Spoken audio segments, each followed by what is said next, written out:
Hey, what's going on YouTube family? So in this video, we're going to be talking about strategies for making more money in the car rental business. All right, so let's jump right into it. So I've been in the car rental game for several years now. My company's called MTB Exotics. We're one of the top 3 car rental companies in the DFW area, and we've been doing very well, especially this year.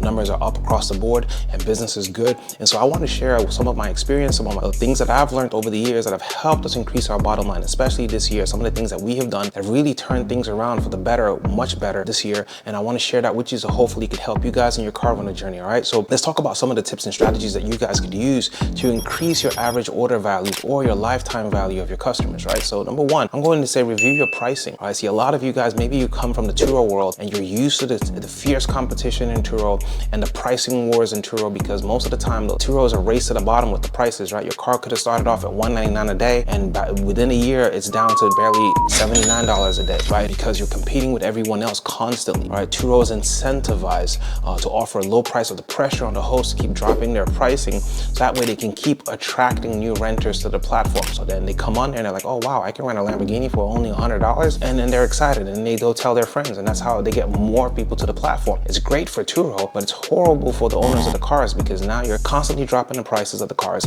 and you can barely even make your payments. Right, you're barely making any profit. Matter of fact, more often than not, these platforms like Turo even end up making more money on your car than you do, because they get the trip fees and they get money from you also. So they're getting money both ways, from the renter and from you. So one way to combat that is, once you guys come over and start renting your cars out privately, you guys don't have those types of issues anymore. So in private rentals, we want to charge high enough money so that way we can be profitable, and also our car notes are definitely covered. Right, so we charge a whole lot more. I like to compare, say, using these apps and then going privately to kind of like your dollar store customer and your Gucci customer. Right, private rentals is more like you're catering to your Gucci customers. All right, they're paying more. These people don't mind paying more. They rent directly from you from various reasons. Some people can't qualify to rent on Turo. Some people don't. A lot of people out there don't know about Turo on any of these platforms. Right, they're used to just going to Hertz, Avis, and all of that. And obviously we know the options of cars that these companies have, so we take advantage of that. We're offering personalized service, and we have better variety of cars that you won't see on some of these bigger brick and mortar car rental companies. And so customers are incentivized to want to rent from you. So we take advantage of that. You know, you don't want to overcharge, but you charge way more than what's on Turo. That way you keep 100% of your money and you still able to deliver good customer service. You want to be able to charge worth your worth. So that way you offer them top-notch 5-star service, and they will pay you accordingly for that. You're able to attract the level. You need to attract the level of customer that you want. If you want to attract 5-star customers, give 5-star service, have 5-star cars, and you will attract that. All right, and that's the mentality you guys need to have in this business. All right, so instead of lowering your prices, instead find a good baseline where your car rents out regularly, demand is good. Find that price range, and where you're also able to comfortably make your car payments and make a profit from your car. Don't ever give in to that pressure where you have to keep dropping your prices, because that's just trust me, that's a race to the bottom. It's a losing battle. You will never win it. Okay, so you don't want to do that. If anything, matter of fact, in our business this year, we actually even increased our prices. We were renting our Lamborghinis for $1,000. Now we're renting them out for $1,599. And what we did was we increased the level of our service. We're in a new location. We're offering 5-star service now, and so customers see the value, and now they're paying us more money. So I want you guys to also have that mindset, revise your pricing, and see how you guys can start charging more. All right, the number 2 thing that you guys can do to start making that money in your car rental business is to start making money off of damages. All right, people smoke in your car, make sure you're not just letting them get away with that. Right, you need to have a fee.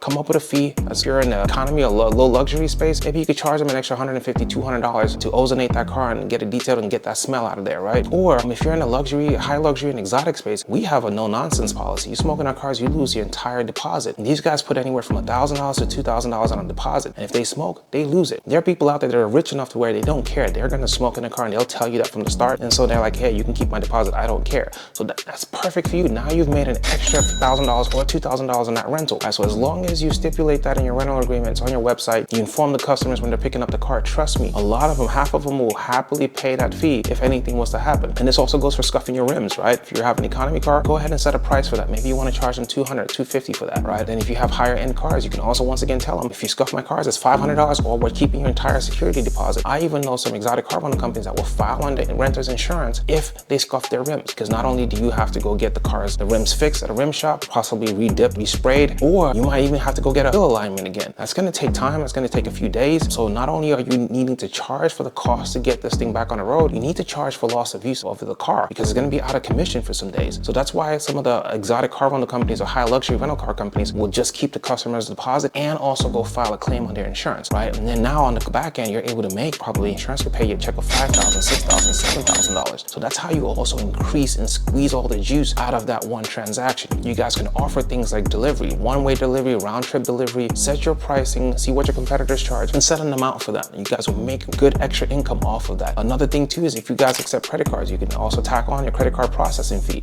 That way you're passing on the cost of the credit card charge that you paid to Stripe or whoever is your credit card processor. You're transferring that cost over to the customer. You guys can definitely do that as long as you disclose these things to the customers, right? If you guys are offering any extra amenities in the vehicle, maybe car seats or a GPS or whatever, a bottle of champagne, whatever it is that you guys are offering extra on the side, you guys can or if you don't, you need to start thinking of what you guys can offer and start throwing those in there. Another thing where people leave money on the table is also on the toll fees, right? We like to have customers prepay for the tolls in advance, and so we will charge a fixed amount based on the average number.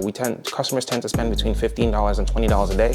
We pay ours at $15 a day, and we charge them up front, right? So you can also do the same thing too. Maybe if you're in a state where the average tolls is only $10 a day, you could still set the price of $15 or $20 a day and get that money from the customer. That increases your average order value, right? And then sometimes the customers might not even ever use tolls, but at least you've collected that money up front, and now you have that extra windfall of money. So those are just a few ways, guys. You guys can look into offering concierge services or chauffeur services. These chauffeur services are very lucrative. We charge as high as $450 an hour for that with a 3-hour minimum. So that's for 3 hours of your time. You drive the car out to them and bring it back, and you're able to make almost $1,000. So if you have maybe a black on black or executive style SUV or a sedan that people would like to rent, definitely look into offering chauffeur services. That's money on the table that you guys are missing out. Photo shoots and video shoots. A lot of you guys have fancy cars. People will pay you good money to do these photo shoots and these video shoots. It's definitely another source of income that you guys should look into. You could list your cars on properties like on website apps like purespace.com or gigster.com, and you guys will get influencers. You'll get a model, photographers or videographers that want spaces for their clients, even people that do weddings, and they might want to use your car for a photo shoot. That's another way that you guys can monetize your vehicles and get some extra money that you guys can add to your bottom line. All right, so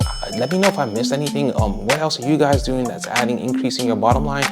Drop it in the comments. I'd love to hear. If you're someone that's watching this video, maybe you're already executing on car rentals, or you're looking to get into the car rental space and you want someone to help you, walk you through all the complexities of it, hold your hand, do it with you, click the link below to book a call with my team to see if you're a good fit for our academy, where we help 9-to-5ers and motivated entrepreneurs start and scale their own private car rental businesses. If there's something that you guys would like to do, definitely click the link right now. And guys, I hope this video was helpful, and I'll see you guys on the next one.